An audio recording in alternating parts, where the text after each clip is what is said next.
sākam jaunu rubriku padomu jauniem medniekiem, jo dotā momentā ir dažādas diskusijas arī medību žurnālos, kā arī iet pa televīzijā, par stalbriežu buļļiem, taisni pievērsīsimies šoreiz uzmanību. Un stalbriežu buļļiem moments tāds, kad ir ieraugot, protams, lielāks par šiem ragiem radziņus, vai ne, kad vienā pusē ir saucamā tā vēju spīle, vai dakšs, kā viņi vērtē, ir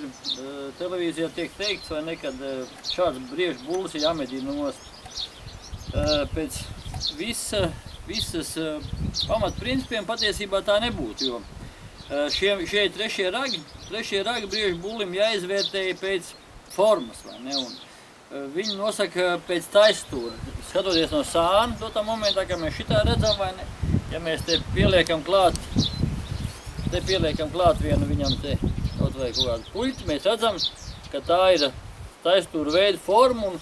šāds briežu bullis, jebkurā gadījumā būtu jāsaudzē, nebūtu viņš medījams. Un tās vēju spīles, vai arī, kā viņas tautā vērtē arī pat dakšu, vai ne, ir izraisīts tāda diskusija, un kad tiek nedaudz viss tas process aiziet kaut kādās nepareizās sliedēs. Vienīgā atkāpe varētu būt, ja šādi buļļi mums ir, ja mums ir ļoti liels platības, medību apmedījumās platības, kas ir ap 10 000 un lielāks, vai ne, tad mēs varētu vienkārši viņus tā kā vidējos buļļus, kas ir paredzēti mēram 30%, ko medīt ārā, tad mēs varētu vienkārši viņus medīt ārā, ja mums ir pila medību saimniecība, pila teritorija, ar briežu buļļiem, kam ir 3, 4 vai pat 5 augšā vainaga trešajiem ragiem, tad vienkārši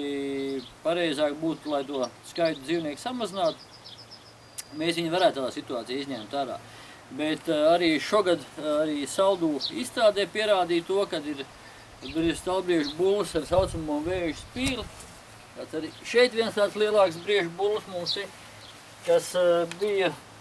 virs 210 punktiem. Tas ir ar zelta medaļu novērtēts, arī šeit var redzēt to pašu situāciju, vai ne, kad arī viņam ir taisstūra veida forma, kā jūs redzat, vai ne, vai no tās puses, vai no šīs puses skatoties, vai ne, ir vienāds taisstūra veida forma, pat vēl nedaudz pat ārā te sanāk tādu, vai ne, ka jūs redzat, vai ne, un tādā situācijā šis briežu bullis nav medījams. Ir medījami, ir moments, sākās ar to, kad ir medījami briežu buļļi, kur raga forma no malas veido trīsstūri. Šim briežu bullītim, vai ne, un te arī ir tas moments, ka ir arī tā vēju spīle, bet tā vēju spīle ļoti maziņa. Un jūs redzat, ka sanāk te trīsstūrīts, vai ne? No priekš tur parādīšu, ka tas ir trīsstūrīts. Nav šādi, bet ir trīsstūrīšu veida forma, ka arī šim bullim ļoti interesanta situācija, ka vienā pusē pat neveidojās vispārīgi vidusžuburs, vai ne, kas jau ir ģenētiski viņam iedzimts, un šogad bija tāda interesanta situācija, ka Saudas izstādē šī briedēna tēvs bija aizvests, vai ne, kas bija ļoti pareizi nomedīts, protams, ar nedaudz jau pa vēlu, bet tomēr nomedīts. Un viņš pie manīm tika tie radziņi taisīt, un es tam medniekam teicu, ka viņš vienreiz izdarīs pareizi darbu, pareizi nomedīs, un viss kārtībā. Un Saldū viņam bija teikts, ka viņš to tā kā galīgi nepareizi izdarījis to, kad ir vēl šim bullim būtu jāaug daudzus gadus, 2, 3, un tad tik būtu īstie ragi, bet var pateikt droši un vienkārši, ja viņam šādi ir ģenētiski, jo tie radziņi augšā maz dakšiņi, vai ne, abās pusēs, pat tas ir redzams, kā tas ir, un bez vidusžubura, tad arī visi pārējie ragi, kas viņam nākšā aiznākušā gadā, vienmēr būs tādi paši.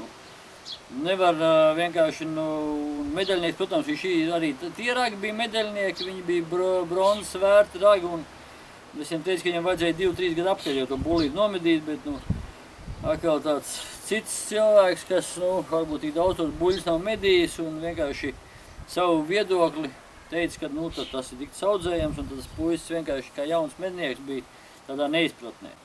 Tad atcerieties tas, ka var šo novērtēt no sāna, redzot šo situāciju, un arī šīs ir kā gali, vai ne, ja viņi abās pusēs ir vēju spils, protams, ka tas arī pat augšā pat vainagu 0 punktus pie vērtējuma, CSI vērtējuma dod tikai, vai ne, un tādas, protams, no selekcijas mēs varam ņemt ārā, kaut vai arī viņam ir taisstūra veida forma, ja, bet lai tie būtu 3., 4. vai 5. ragi vai ne, kādā situācijā. Ja viņam šitāds maziņš, tad uzreiz automātiski viņš sanāk tas 3 stūrs saucamais, kā jūs redzat šeit pāri vai ne, un tādi stalbriežu buļļi medījami droši un ļoti pareizi. Kas attiecās uz pirmajiem radziņiem, tad arī ir tādas interesants viedoklis, kad, kā novērtēt pareizi pirmos radziņus. Kas ir būtiskākais šajā situācijā? Būtiskākais, protams, ir tas, kas visgrūtāk redzams, tas ir resnums. Ja pirmiem ragiem ir izteikts resnums, šitas te no malu medniekiem te kritis savvaļas briedis, vai ne, ka 1, 2, 3, 4, 5, 6 žuburiem, te vēl pat veidojas pirmie ragi, vai ne, un redzēt, ka viņiem nav rozētas, vai ne, tas nozīmē, ka tie pirmie ragi un fantastiski resni, tas saucamais zelta ceļš un 6,5 gadīgs briežu bullis ir nomedīts, kam ir jau 219 punkti jau zelts, vai ne, un tas ir fantastisks. Šeit jau ir bišķi mazāks resnums, bet arī ļoti raigi resni, pērļaini, arī 1, 2, 3, 4 žuburiem, vai ne. Un šeit ir ar tieviņa raģeļi. Tieviņa raģeļi, tas, ka viņš ir nolausts un īsts, tas nenozīmē, kad viņam var būt te nolausti, tad viņi var būt gari, viņi tie ragi 2 augstu garumā, jo tas garums it kā nav tik, protams, šeit var redzēt, ka garums arī būtisks, vai ne, bet viņi var būt arī tievi gari. Ja viņi tievi gari, tāpat viņš ir selekcijā principā ņemams ārā dzīvnieks, nekādas tur domstarpības nevarētu būt par to, vai ne, bet to novērtēt, redzēt, tas nozīmē, ka ļoti daudz jāpievērš uzmanību tam, jāvēro dabi ir, jāizprot dzīvnieki un tikai pēc tam jāpieņem lēmums, vai viņi medīt vai nē, jo te var būt tas garums viņiem arī virs ausīm stingri, vai ne. Šitie bišķi pat resnāki, šitie tie uz spici raģeļi tādi, vai ne, un tad pirmajiem ragiem būtiskākais ir resnums. Protams, ja mums tai medību saimniecībā ir daudz tie brieži, liels tas limits, tad ir 3% būtu jāmedīja pirmiem ragiem briedīši, tad ir 3. ragiem, jo kuriem var arī novērtēt pēc tās formas, vai ne, un tad 6-7 gadnieki, jā, tur arī skatoties pēc tiem ragiem kaut kāds 15-16%, un tad nobrieduši brieži ar tādu pašu procentu, it kā proporcionāli sadalīt, lai visās vecuma grupās. Ja šo darbu mēs esam veikuši un intensīvi veicam pie pirmajiem ragiem vai nekad izmediem ārā ar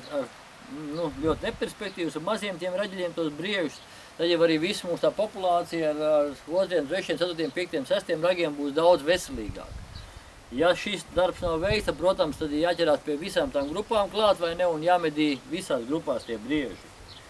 Un tā situācija, kad ar tiem tām vēju spīlēm, dakšām patiesībā, ja jums varbūt jūsu medību saimniecībā tikai visi tie brieži tādi ir, kad ir vienā pusē ir kā šeit, vai ne, kad ir 3 vai 4 žuburi, otrā pusē ir vēju spīli. Tas nenozīmē to, ka jums tātad visi tie brieži vēju spīlēm būs jāšauj ārā, jo varbūt jums nemaz savādāk brieži vispārīgi, tad jūsu medību saimniecībā nav. Tāpēc jāstāsta pēc tās formas, un ja tā forma ir taisstūra, tad viss kārtībā tāda briežu buļļu audzējumu un audzējumu lielu, un, protams, ka viņi var izaugt līdz grandioziem ragiem pilnīgi bez nekādām problēmām. Ja ir abās pusēs tāda dakša, protams, tad ir ļoti jau skumīgi, vai ne, tad vienā pusē ir kaut kādi 3 vai 4 žuburi vienā vēju spīli vai dakša, tad tādas var saudzēt abās pusēs dakšām, tos varbūt paņēmt ārā vai ne atkarībā pēc jūsu medību teritorijas un pēc limitiem, kādi jums ir to tā momentā.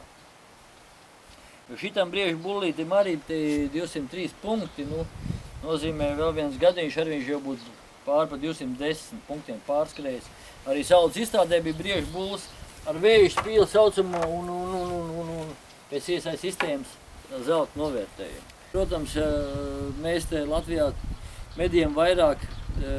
pēc principa, pēc ragiem, bet selekcijas medības ir tādas, ka jāmedī jaunie dzīvnieki, kas nav perspektīvi, kas ir arī redzami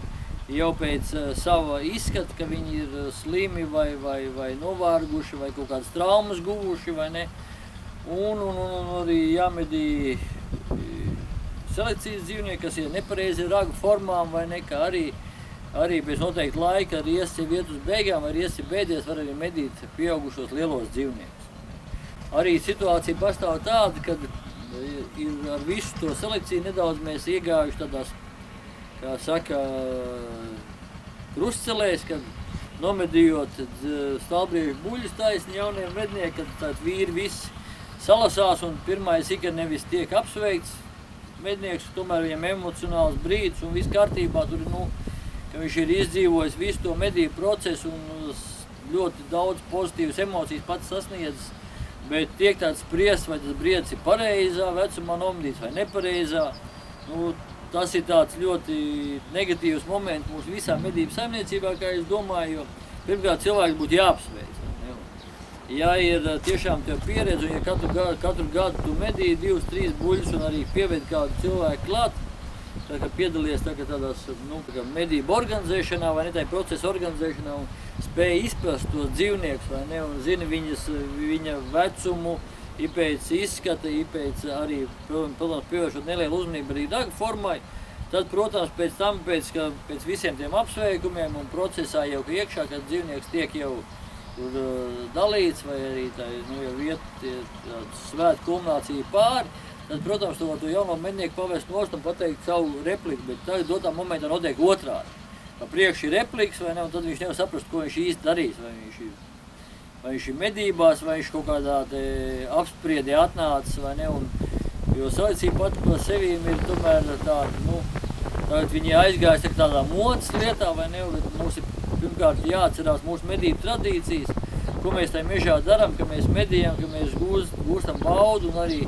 jācenšas apsveikt cilvēki, kas ir tajā procesā iekšā un kas ir guvuši zinām veiksmi, kuram ir medību diāna uzsmaidījusi un viss process noticies. Lai nav tā, ka tas ir vairāk tāds barga apspriešana un sots un pazūd viss tā medību ētika un viss medību tradīcijas. Ar vislabākajiem novēlējumiem tieši jums!